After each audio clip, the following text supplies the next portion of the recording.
Right. This question asks us to write a Python program to display the current date and time. Hint, import datetime module and then print the result. Yeah, to display this current date and time, we need this datetime module. How you find it? There's a library called datetime.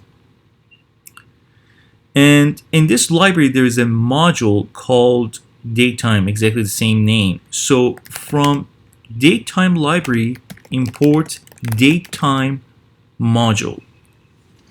Now we're going to use this module datetime to get the current date and time. So datetime dot, and there is a built-in function or method called now, as you can see here listed here. So we'll put now, and then we're gonna print the whole thing,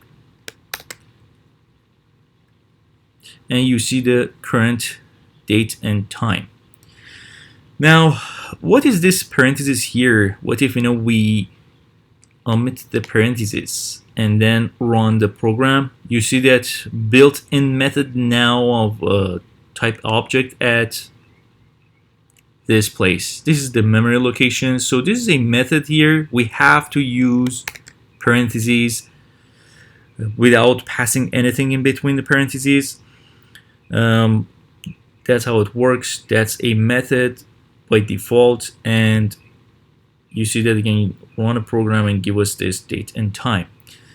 That's all for this tutorial, and then we're gonna see more details from this library next.